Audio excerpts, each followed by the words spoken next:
আসসালামু আলাইকুম রহমতুল্লাহি ওবরকাতুহু। সম্মানিত দর্শক, মারাত্মক যুদ্ধ ঝুঁকির মধ্যে পড়ে গেছে বাংলাদেশ। আপনারা দুটো বিষয় যে অবশ্যই জানেন যে যারা যুদ্ধবাজ তারা কোনো অবস্থাতেই যুদ্ধ ছাড়া টিকতে পারে না। যুদ্ধ তাদের লাগবেই। বর্তমান শতাব্দীতে যুদ্ধবাজ জাতি হিসেবে আমেরিকা, যুদ্ধবাজ রাষ্ট্র হিসেবে মার্কিনীরা বা মার্কিন যুক্তরাষ্ট্র যে কুখ্যাতি অর্জন করেছে,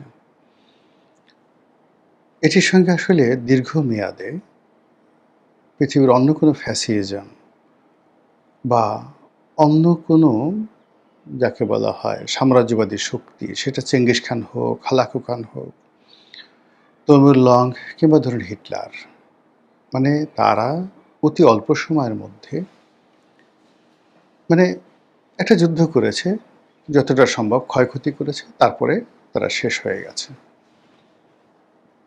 কিন্তু সেই যে প্রথম মহাযুদ্ধ থেকে আজ অবধি তা প্রায় ১০০ বছর হলো।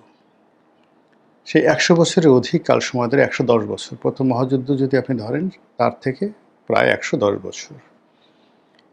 এই ১১০ বছর ধরে সারা দুনিয়াতে যে যুদ্ধের দামামা আমেরিকা বাজাচ্ছে,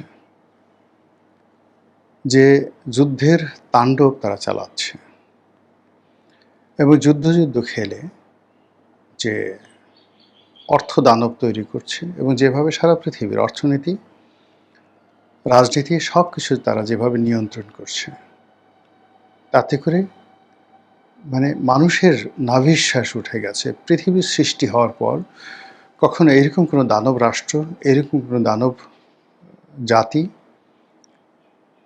এবং এরকম বুভুক্ষ, সারাক্ষণ শুধু তাদেরকে খেতে দিতে হবে, ক্ষুধার যন্ত্রণায় তারা কাতরাচ্ছে, এরকম বুভুক্ষ জাতি, সর্বভোগ জাতি, সব খাবে তারা, কখনো পৃথিবীতে তৈরি হয়নি। ইতিহাসের একজন ছাত্র হিসেবে যতটুকু পড়েছি, যতটুকু জেনেছি, সবারই একটা লিমিটেশন ছিল। চেঙ্গিস খানের লিমিটেশন ছিল, হালাকু খানের লিমিটেশন ছিল, কিন্তু এটা এরকম একটা যন্ত্রর মতো একটা দানব তৈরি করে ফেলেছে আমেরিকা। এখানে কোনো ব্যক্তির উপর নির্ভর করে না, পুরো সিস্টেম, পুরো ব্যবস্থাপনা, রাষ্ট্রযন্ত্র তারা হাজার হাজার হিটলার, হাজার হাজার মুসোলিনি, হাজার হাজার চেঙ্গিস খান তারা তৈরি করে চলেছে। তাদের এক একটা রাষ্ট্রদূত এই বর্তমান জমানাতে কখনো কখনো তাদের একজন পররাষ্ট্র মন্ত্রণালয়ের কর্মকর্তা, ডোনাল্ড লু এর মতো একজন কর্মকর্তা, কখনো কখনো তারা সেই চেঙ্গিস খানের চাইতে ভয়ঙ্কর হয়ে ওঠে। পাকিস্তানের মতো একটা রাষ্ট্র ক্ষমতা তছনছ করে দিল। ইমরান খানের মতো একজন জনপ্রিয়, বিশ্বনন্দিত সরকার প্রধান রাজনীতিবিদকে জেলে ঢুকানো হলো এবং তার জীবন শেষ করে দেওয়া হলো। এই একজন রাষ্ট্রদূত শ্রীলঙ্কাকে পাল্টে দিল। এই একজন রাষ্ট্রদূত বাংলাদেশের সর্বনাশ ঘটালো। এই হলো একটা সিস্টেম। সেই সিস্টেমে সে ডোনাল্ড ট্রাম্প চলে গেছে, নতুন হয়তো কেউ এসছে, কিন্তু তার মন মানসিকতা, চিন্তা চেতনা কোনো অবস্থাতেই এই সিস্টেমের বাইরে যেতে পারছে না। যেমন ধরুন, ডোনাল্ড ট্রাম্প যখন ক্ষমতায় এলেন, তিনি সবার আগে ঘোষণা দিলেন যে অন্য দেশের সরকার পরিবর্তন করা, এগুলো তিনি করবেন না। এগুলো তিনি অতীতে সরকার যেটা করেছে ভুল করেছেন, কিন্তু তিনি এখন সেই কাজই আসলে আগের চেয়ে আরও বেশিভাবে করছেন। তিনি যুদ্ধ বাধানোর জন্য আসেননি, তিনি যুদ্ধ পরিসমাপ্ত করতে এসেছেন। কিন্তু আমরা দেখলাম যে তিনি আসার সঙ্গে সঙ্গে তিনি যেটা আশ্বাস দিয়েছিলেন বিশ্ববাসীকে নির্বাচনের আগে, যে তিনি উইদিন 1 সপ্তাহের মধ্যে অথবা 24 ঘন্টার মধ্যে সম্ভবত এরকম একটা খুব দাম্ভিকতা নিয়ে বলেছিলেন যে ইউক্রেন যুদ্ধ তিনি বন্ধ করে দেবেন। বিশ্বাস করেন, দুনিয়ার কেউ বিশ্বাস না করলেও আমি কিন্তু বিশ্বাস করেছিলাম এবং আমি দোয়া করেছিলাম যেন ডোনাল্ড ট্রাম্প ক্ষমতায় আসে। কিন্তু আসার সঙ্গে সঙ্গে কী হলো, সেই ইউক্রেন যুদ্ধ আরও জটিল আকার ধারণ করলো। তিনি বিগত টার্মে যে ছিলেন, তখন ইরানের সঙ্গে আজকের যে সমস্যাটা, এই সমস্যাটা শুরু করলেন তিনি। বারাক ওবামা অনেকটা শান্তিপূর্ণ পর্যায়ে সেটা নিয়ে এসেছিলেন। ওদের সঙ্গে একটা চুক্তি করেছিলেন, সেই চুক্তির বিনিময়ে তাদের টাকা পয়সাগুলো ছাড় দেওয়া হয়েছিল। কিন্তু এ জমানাতে এসে আমেরিকা পরপর ২ বার ইরানের সাথে যুদ্ধ করে এখন এমন পরিস্থিতিতে পড়েছে যে নিজের রাষ্ট্র রীতিমতো দেউলিয়া হওয়ার পর্যায়ে পৌঁছে গেছে। ইতিমধ্যে তাদের প্রায় $10 বিলিয়ন তারা ছাড় করে দিয়েছে, যে টাকা আটকানো ছিল সংযুক্ত আরব আমিরাতে। আর বাকি আমেরিকার অন্যান্য ব্যাংকে, ইউরোপে যে সমস্ত অর্থ ইরানের অর্থ রয়েছে সেগুলো প্রায় $24 বিলিয়ন। এই $24 বিলিয়ন ইরানকে ফেরত দিতে হচ্ছে এই মুহূর্তে। এর মধ্যে $10 বিলিয়ন দেওয়া হয়েছে। আর পর্দার আড়ালে যে কত ক্ষতিপূরণ দেওয়া হচ্ছে, যেটা রাষ্ট্রীয় কোষাগার থেকে ডলার ছাপিয়ে তাদেরকে এই কর্মটি করতে হবে। ফলে এই যে মধ্যপ্রাচ্য থেকে তারা যে লেজ গুটিয়ে পালিয়ে এলো, কিন্তু তারা চলবে কি করে? তাদের যে রাষ্ট্র ব্যবস্থা, সেই রাষ্ট্র ব্যবস্থার যে রেভিনিউ কালেকশন, সেই রেভিনিউ কালেকশনের একটা বিরাট উৎস হলো যুদ্ধ, যুদ্ধলব্ধ গনিমত এবং যুদ্ধলব্ধ গনিমতের মাল। এরপর অস্ত্র-শস্ত্র এগুলোর ব্যবসা তো আছেই। তো সেই দিক থেকে এখন মধ্যপ্রাচ্যে তাদের যে অবস্থা, সেখানে তাদের ঘাঁটিগুলো যে পরিমাণ ক্ষয়ক্ষতি হয়েছে, তাতে কয়েক ট্রিলিয়ন ডলার তাদের লাগবে এগুলো আবার পুনর্নির্মাণ করতে। তাদের যে হাই ভোল্টেজ F-35 এর মতো বিমান যেভাবে নষ্ট হয়েছে এবং যেভাবে মানে ইরান সেগুলোকে ধ্বংস করেছে, টোটাল প্রযুক্তিটা এখন ইরানের হাতে চলে গেছে। ফলে মধ্যপ্রাচ্য সামাল দিতে হলে তাদেরকে আরও ট্রিলিয়ন ডলার লাগবে, এবং সেই ট্রিলিয়ন ডলার আয় করার তাদের একমাত্র মাধ্যম হলো এশিয়াতে একটা গণ্ডগোল লাগিয়ে দেওয়া।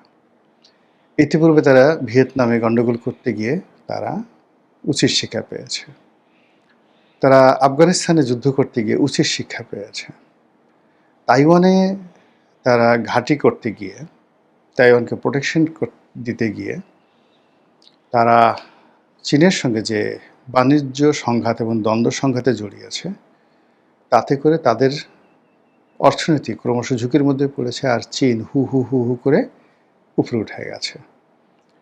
তো কাজেই সেই সকল এলাকাতে, অর্থাৎ ইন্দোচীন, মানে তারপর ফিলিপিন্স, ফার ইস্ট বলতে যা বোঝায় যে সকল দেশগুলো বোঝায়, হংকং, সিঙ্গাপুর, তো এই সকল এলাকাতে আসলে তাদের আর নতুন করে কোনো কিছু করার নাই। তারা দুটো জায়গাতে দুষ্টুমি করবে বা করতে পারে। একটা হলো মালাক্কা প্রণালী। এই মালাক্কা প্রণালী ইন্দোনেশিয়া কেন্দ্রিক যে মালাক্কা প্রণালী, এখানে তারা দুষ্টামি করবে, আর বঙ্গোপসাগর কেন্দ্রিক তারা একটা দুষ্টামি করবে। তো সেই দুষ্টামির ফলে কি হলো যে এখানে এশিয়াতে ব্রিক্স, অর্থাৎ মার্কিন ডলারকে মোকাবেলা করার জন্য চীন এবং রাশিয়ার নেতৃত্বে যে একটা অর্থনৈতিক গোষ্ঠী তৈরি হয়েছে under the name of BRICS, তো সেই ব্রিক্সের ধারণাকে ভেঙে দেওয়ার জন্য তাদের এই দুটো জায়গাতে যদি ঘাঁটি করতে হয়, প্রাথমিক স্তরে তাদের ১ নম্বর পছন্দের জায়গাটা হলো মায়ানমার। তো মায়ানমারে আলটিমেটলি তারা অনেক সর্বনাশ করে ফেলেছে।